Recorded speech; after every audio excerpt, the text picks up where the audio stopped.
Welcome to the Personal Pension Radio Podcast, where it's all about helping you complete your financial journey to retirement. Discover time-tested strategies and get unconventional insights into wealth building and retirement that actually work. Break away from the herd and go for the retirement you dream of.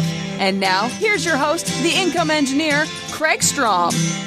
All right, welcome back to Personal Pension Radio. Thank you so much for being here. Really appreciate the opportunity to continue to share this podcast. Thank you so much for those of you who have sent in emails and feedback lately. Really appreciate the feedback. Thank you for your support. If you have any other suggestions, comments, good, bad, or ugly, wherever they might be, I always appreciate the feedback, and I'm always looking just to make this a better experience, something that you can actually share and take some benefit away from. My mission is to deliver the retirement dream that Wall Street promised. Wall Street, when I was hatched as a financial planner, taught me, here's how you teach clients about retirement planning. Well, the reality is they only taught me really half of the journey. And when I say journey, I want you to picture a mountain. I want you to picture that mountain climb. Mountain climbing is not about getting to the top of the mountain. It is about getting up and back down. It is one continuous journey. And Wall Street taught me about the climb, saving and accumulating, and how do I help people with investments, et cetera, et cetera. What they didn't teach thoroughly, in depth, was about retirement income planning.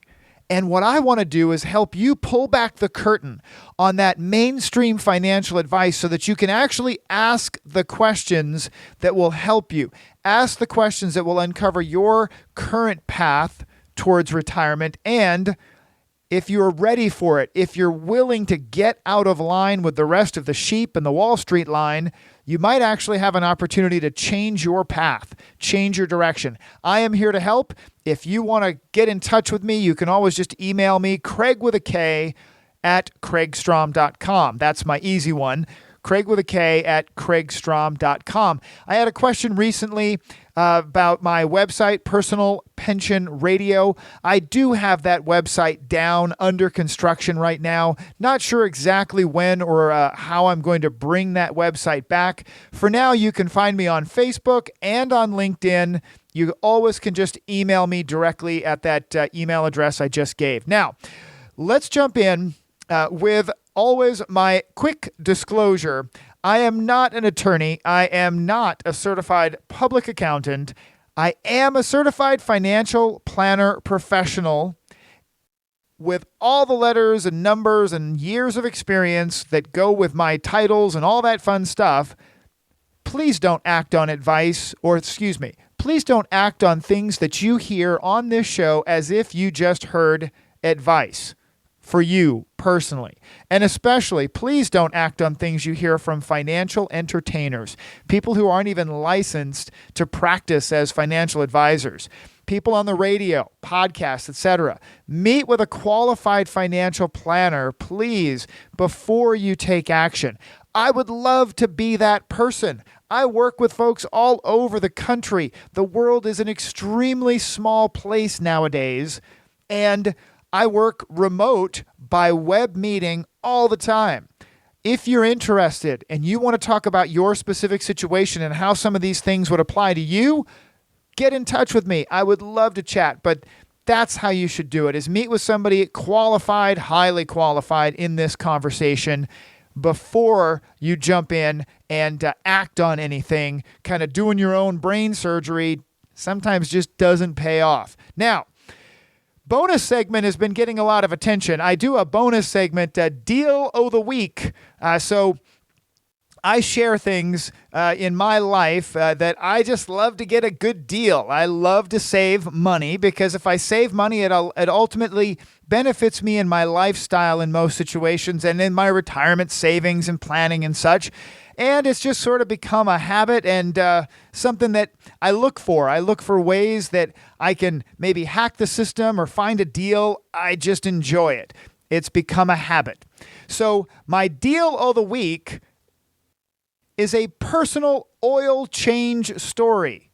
How's that for a glamorous life of a certified financial planning professional? Yes, I'm going to tell you my oil change story.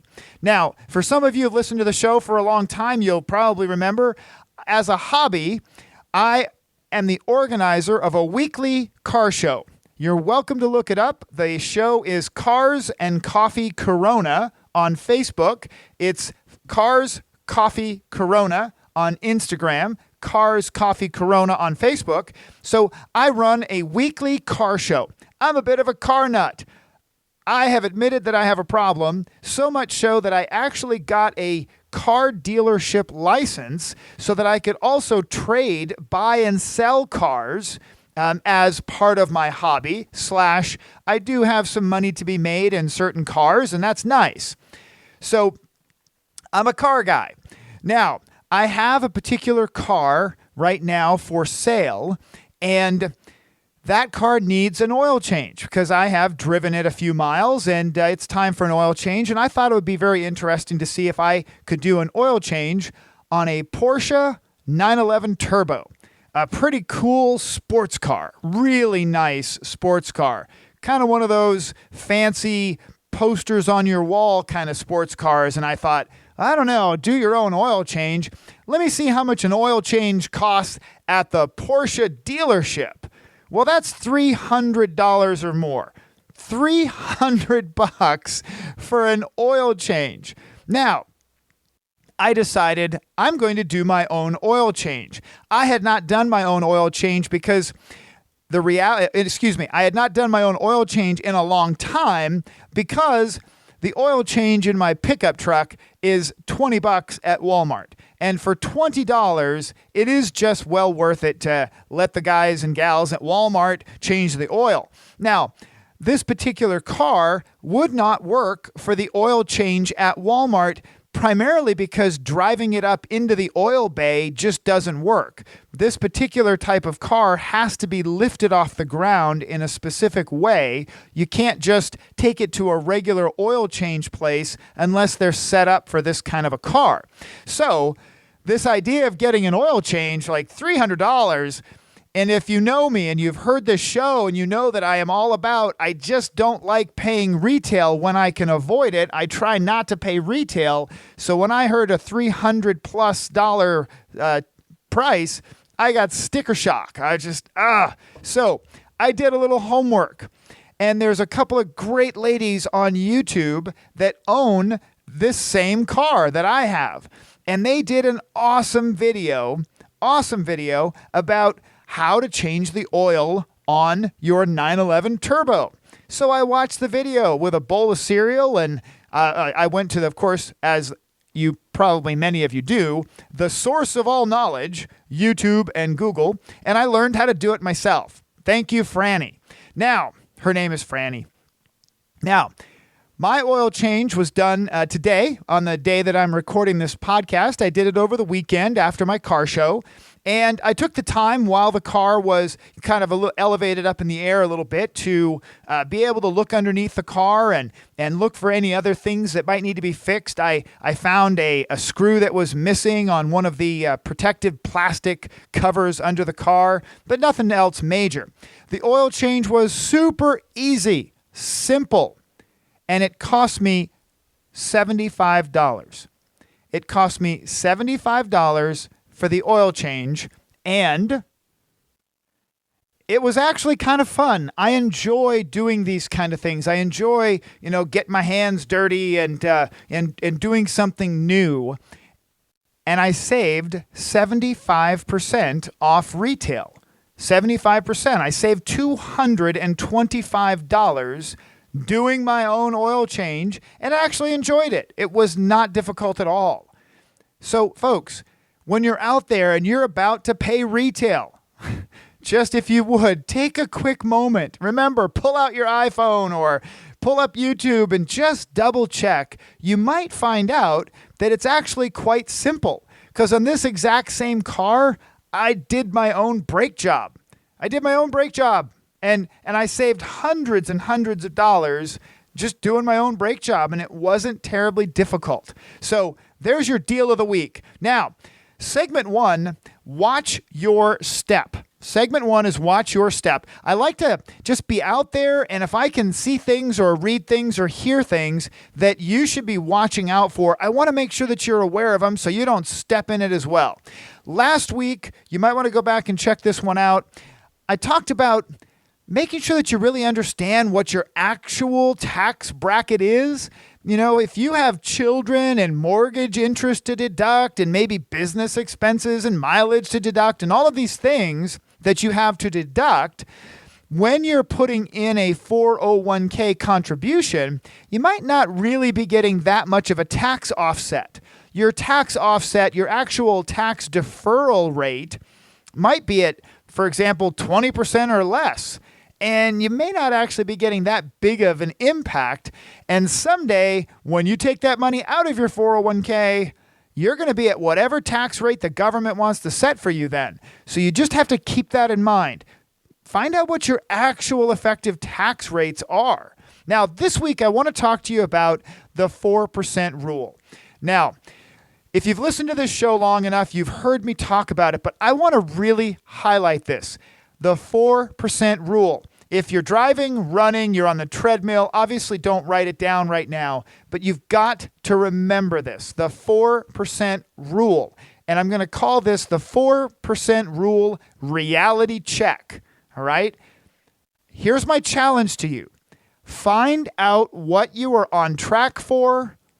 And what I mean is, if you're saving for retirement, find out what retirement income you are on track for based on your savings rate and a moderate growth rate. Let me give you an example. If you dream of getting off the work ship, retiring at age 65, multiply your age 65 number by 4%. Let me put some numbers to it. Let's say you save maximum 401k for 20 years. That's $18,500 for 20 years at 6%. You end up with somewhere around $576,000. Okay, stay with me now. $18,500 for 20 years at 6% is $576,000. Now, once you know that number, right? So you took how much were you planning on saving, how long were you going to save it, and you did this compound calculation, and you got your number. Now, under the typical Wall Street retirement income conversation, this is how it goes. All right, Mr. and Mrs. Client, you're projected to have $576,000 20 years from now. You'll be 65 years old. Now, we don't know how long you're going to live, and we don't know whether the stock market's going to go up or down or sideways or do a 190-degree twist. So, we're going to encourage you not to draw more than, here's the number, 4% from your $576,000. We're going to suggest that you take a modest 4% withdrawal from your $576,000 to start your retirement. That's a $23,000 withdrawal in the first year of retirement. Now, soak that in for a sec, folks. Are you excited about having over $500,000 in 401k and being told that your retirement income from that money is only $23,000? Excited? Thrilled? Looking forward to it? My guess is probably not. Okay? But what I just described, if you have not been working with someone like me, Kraig Strom, the income engineer, then you might be working with a Wall Street trained advisor that's exactly the kind of conversation that the typical investment professional Wall Street trained advisor is going to have with their client. They're going to suggest 4% of whatever your number is. So if you're a millionaire, they're going to say $40,000 a year. If you have $500,000, they say $20,000. It's not fantastic. It's actually kind of depressing if you think about saving so much money and being told that you should probably only take out 4% because we don't know how long you're going to live and we don't know if the stock market's going to go up or down or sideways. Well, wait a minute. There's got to be a different option to that. And there is. That's why I am so passionate about this conversation. You need a strategy to avoid the 4% rule, or you will stay on the same path you're on today that leads towards retirement income disappointment. Okay, you've got to have a strategy. And I've said this before. A product will not fix this. The 4% rule cannot be fixed away with a life insurance policy or some investment product or an annuity or real estate. None of those things can actually make the 4% rule truly go away or be a non-issue for you. You've got to have an actual strategy, an integrated strategy for maximum retirement income. Covers all of those things, from real estate to life insurance to investments to annuities. All of those things in your world balanced correctly equals maximum retirement income. So watch your step. If you've never done the math, do the math and then do a 4% reality check and take 4% at retirement. And by the way, the 4% rule with how long people are living nowadays, it's actually should be closer to 3, maybe 3.5. A little bit more disappointment there, okay? Now, segment 2 is questions and Kraig's observations. So last week, I had pointed out an unrealistic expectation for retirement that really had a lot to do with just working so hard for what in the future will not be nearly the retirement income that this lady expected. Go back and listen to that last episode. Really, really important stuff. I'm passionate about this. But this week, I want to talk about how I get paid.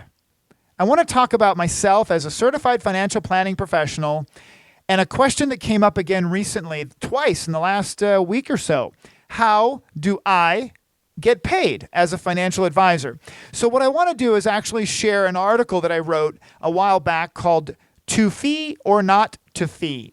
And I want to reference back to this. To Fee or Not to Fee was actually an article that I wrote in response to this very same question.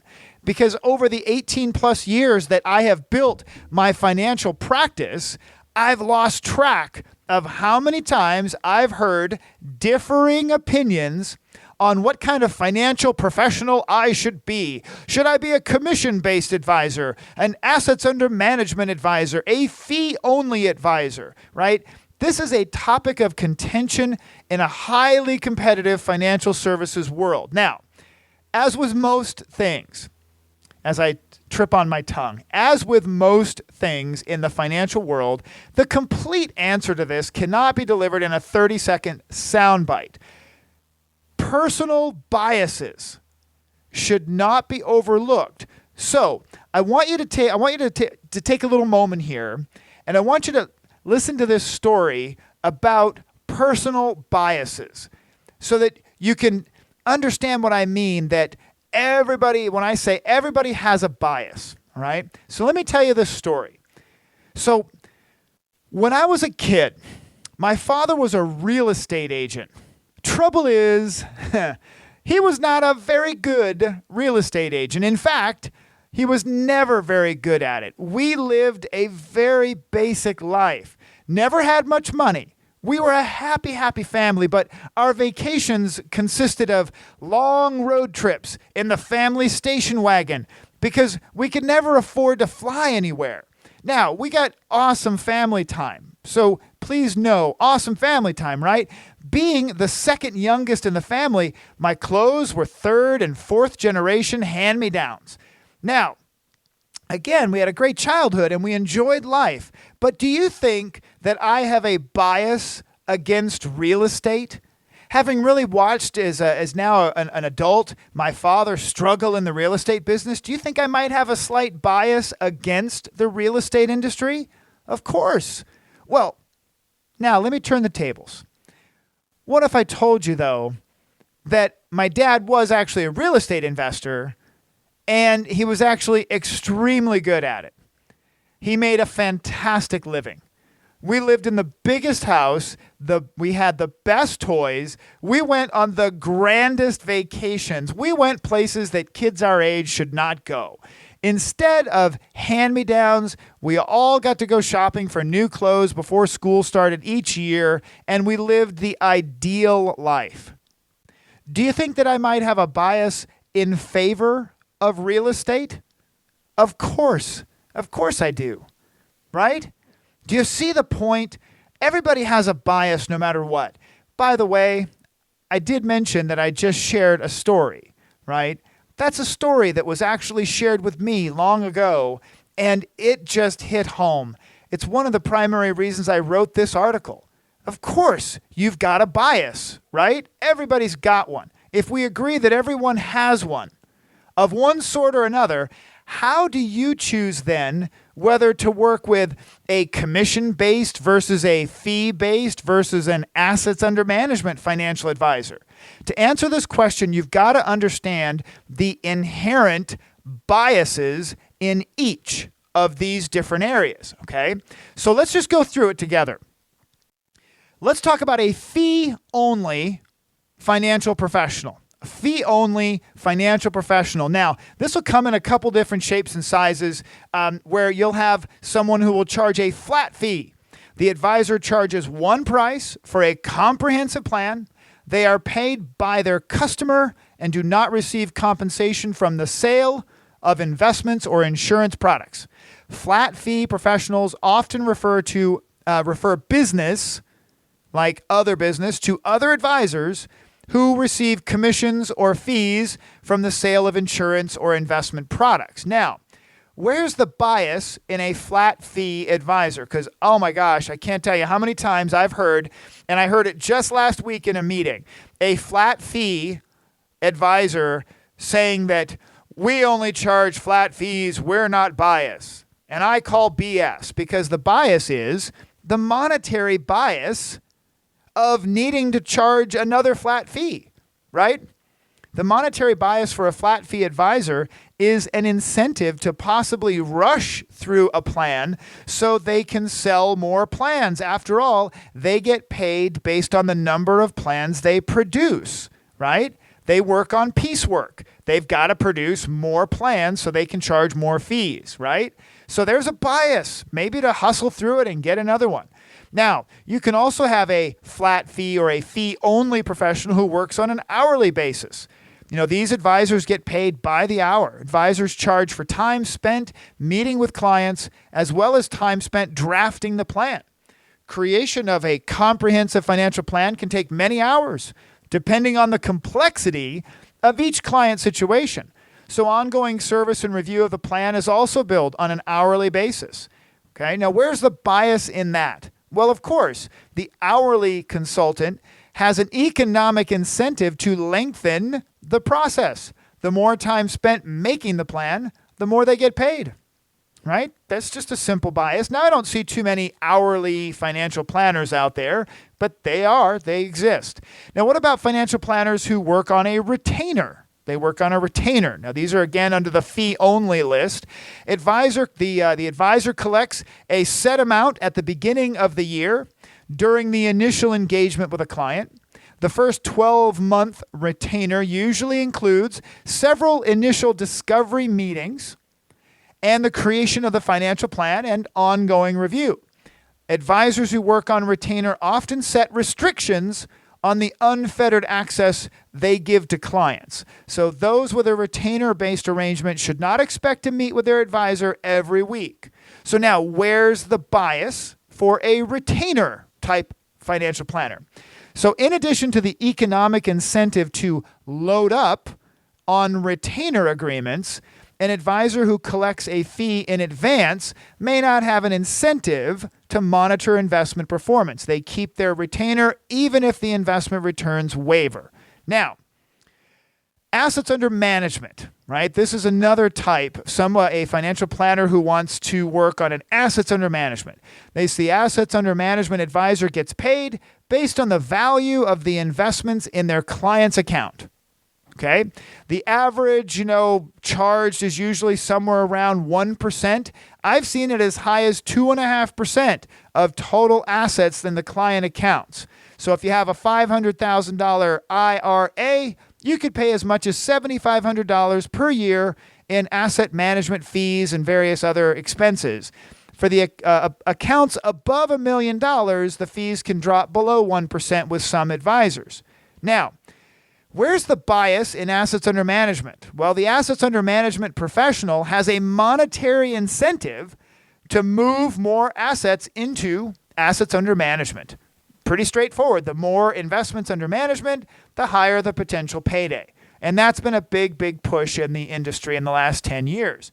Now, the last two, a commission-based advisor. Okay?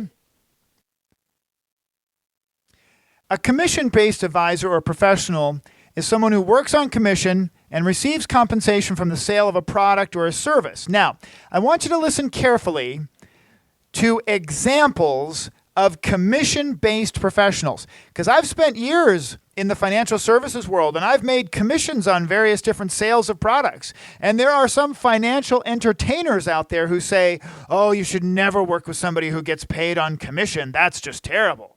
Well, listen to the people who get paid on commission, all right? Professionals include pharmaceutical and software reps, car dealers, realtors, insurance agents, investment advisors, and dentists, and lawyers. What?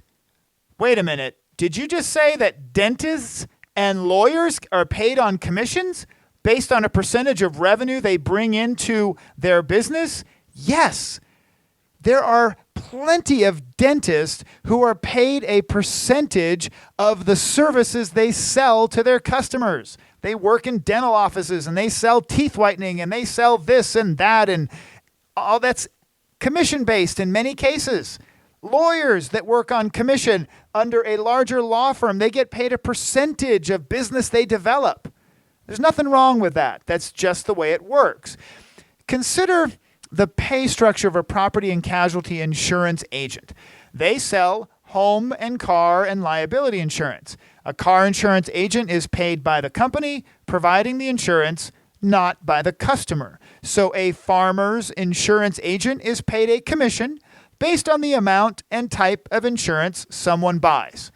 A dentist who sells a variety of different products and services to a customer in the chair is often paid a commission of the overall sale based on what they sold. So where's the bias in a commission-based advisor? Well, it's easy to see. The bias is in favor of selling a product or service based solely on which company offers the highest compensation. An advisor who lives by the "what's in it for me" motto will seek out companies that offer higher commissions rather than finding the product or service that fits the customer's needs most appropriately, right? Now, next, and here's the one you hear a lot, a fee-based. This is where I fall. A fee-based advisor incorporates a blend of fee-only and commission-based revenue models. They can earn planning fees, and they can also make commissions on some of the products they sell. So where's the bias in that? Well, although this model appears to balance the potential bias out of the equation, the commission-based compensation is often greater than the fee-based side. So once again, the advisor who is not thinking of the client first could be more inclined to focus on the commission side of the plan. Everyone has a bias of one kind or another. Financial professionals, whether they are fee-only, commission, or fee-based, are no different. So that begs the question, right? The overriding question, how do you know which is the right one to work with? Well, here's what I suggest. When you are working on finding a financial professional to work with, look for one bias in particular. Find the advisor who is biased in favor of you, their customer. Make sure that your financial advisor's core objective is to put your needs first. And some would say, well, my guy or gal is a fiduciary and they, by law, have to put myself and my wife and husband first. I call BS. I know fiduciaries. I am a fiduciary. And I know fiduciaries who have said as much over lunch or coffee that, yeah, I'll sell that or this or that because I get paid more. Well, that's not a bias in favor of the customer, right? It is a bias in favor of their own wallet. So you've got to work really hard to, in some cases, to really interview and find that financial advisor that is biased in your favor. That's what you've got to look for. Look for the bias in favor of you so that you, and ask them. Make sure that you ask detailed questions. How do you get paid? How do you get paid? And now you have a little primer. And if you'd like a copy of this, I'm happy to email it to you. I don't have it up on my website right now, but I'm happy to send you an email copy of To Fee or Not to Fee. Send me an email, Kraig, Kraig at kraigstrom.com. I'm happy to send you back the content of the full article here, and hopefully you can use it. It could be helpful. If you really want to find, if you want to talk to somebody right away who is biased in your favor, you can also just ask for a phone call with me. I'd very much look forward to it. That's actually going to wrap it up for today. Please take action. Remember the challenge. Go do your 4% numbers. Run those 4% numbers for you. It's easy to do. Find out how much you're actually on track for saving when you're 65 years old. Run 4% of that and find out if you're disappointed or not. And if you say these words, I'm just going to reach through the microphone and just like tap you just gently on the side of the head if you say this. Oh, I guess I could live on that. That'll be okay. No. Don't settle for something until you know how good it could be. Don't settle for some low number when if you actually had a strategic plan in place for maximum income, it might be exponentially better. So please don't run your 4% number and then just sit down and go, well, I guess that's the way it's going to be. No, it can be better. That's why I'm here. My mission is to blow that 4% out of the water and make your retirement fantastic. So take action today. Do it. Ask questions. Keep those questions coming in. I really, really appreciate it. Take care. I'll talk to you again soon.